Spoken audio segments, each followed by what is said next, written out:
So we're going to talk to you a bit about placements and look at the differences between a small company and a large company. So I work in a company of only 15 people, at a company called Afixious Films, as a project support executive.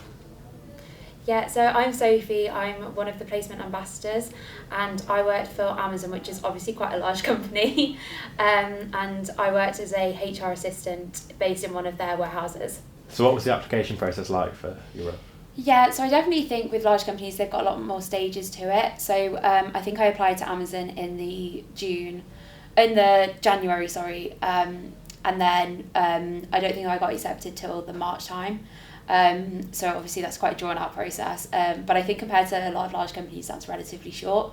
I know some application processes that I've been through. You might not be invited to assessment centre until for 4 months from the point of application. So yeah, I think it's definitely there's a lot of standard procedures that are involved with the large company. I think most companies will incorporate online interview, online application, online interview, some sort of psychometric tests, and then final interview or assessment centre. So my application process was a little bit different. I applied for others for quite a long time. Okay. So in the end I actually applied quite late for this one. Yeah. I actually got it through LinkedIn in the end. So I put a post on LinkedIn and it got shared through various networks, and then I got a message from someone on there which said, can you give me a phone call? Eventually I phoned him, he gave me an interview a few days later, and a few days later he offered me the job. Wow. So I was particularly lucky in that sense, but obviously before that it's quite a long period leading up to that point. Yeah, So. and I definitely found that it was definitely a drawn out process, so I'm sure you can relate to that. But I think my first point of contact was submit my application, but I also found my job on LinkedIn. So I submitted my application, then it was online interview, and then psychometric test, and then a panel interview as well.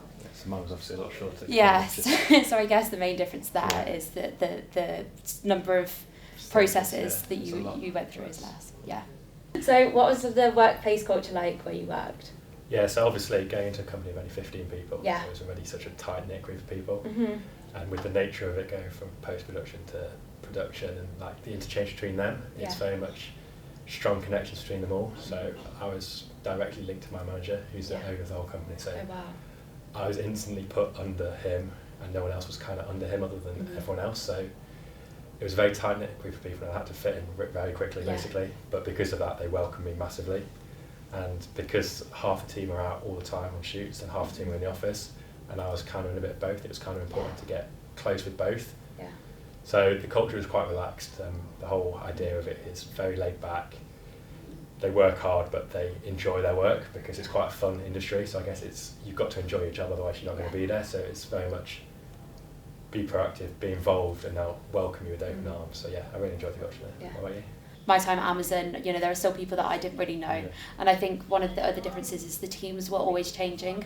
There was a lot of staff rotating, and with internal recruitment being so high and things, that actually you could know someone for 4 months, but all of a sudden then you'd have to get to know someone doing the same job role, and I definitely think that made it a bit harder to adapt. But that doesn't necessarily mean to say that my team wasn't amazing, and we socially did things as a HR department, but it just sort of the whole company. It's very different. I mean, it's like on socials and stuff for us when we did, because I did the video for Nottinghamshire Cricket. Yeah. It's like our socials were there, and obviously the whole company can be in one room. Whereas obviously for you, if the whole company of Amazon were in one room, it just wouldn't be possible. Whereas for us, it was you'd have the whole company plus ones, and it still fits in a room. Whereas obviously for you, there wouldn't be a time where the whole company's in one room. So the interconnectivity of the company is so tight-knit because they all know each other on a personal and professional level, which is really nice, isn't it? So what sort of opportunities do you get to do, like beyond your day-to-day work?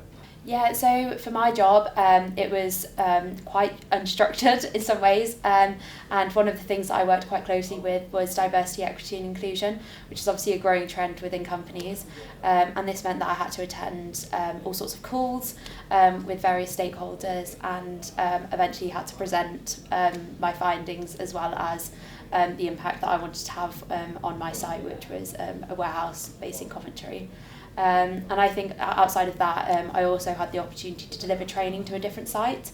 So it was my last week, and I went over to a site, half an hour away from where I usually work, which is an hour and a half away from home. and actually delivered some customer service training. This was again a really unique opportunity that I think an intern would not usually have. What about you? Yeah, so there's a few roles which I had to do which were a bit different to a normal placement student. So, for example, I was in my arm was in a TV ad for Bebeto.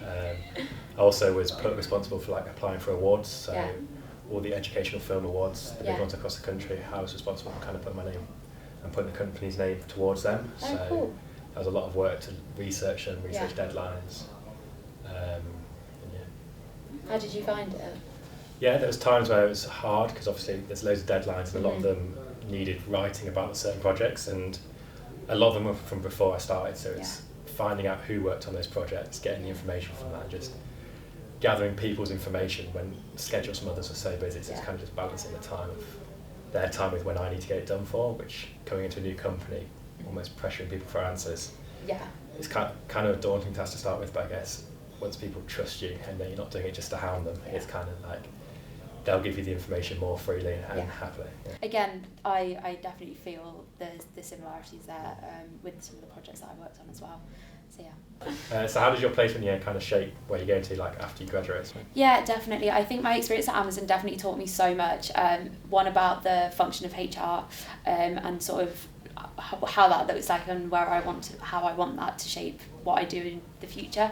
But I think my experience at Amazon has also sort of allowed me to contemplate what it would be like at a smaller company as well. So moving forward, I am actually going to a HR role based on my positive experience at Amazon, but I have decided to go to a slightly smaller company just because I want to experience something a bit different. So yeah, what about you? Have you decided?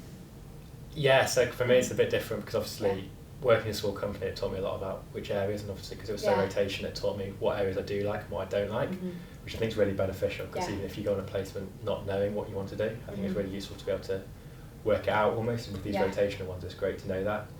And I enjoyed a small company so much, and I quite enjoyed breaking the stigma of not having necessarily just to have a big name on your CV, being able to get immersed into a small company. So it's something definitely I'm going to look into once I graduate, sort of thing. If these small companies aren't not impactful in society, they can still make a big impact, and you can make a big impact in these small companies. I think that's a really good point. I think it's very hard to not see yourself in a large company as just being someone else. Whereas actually the impact, not to say that I didn't have a big impact while I was at Amazon, but the impact that you can have in a smaller company is definitely just as big, if not bigger.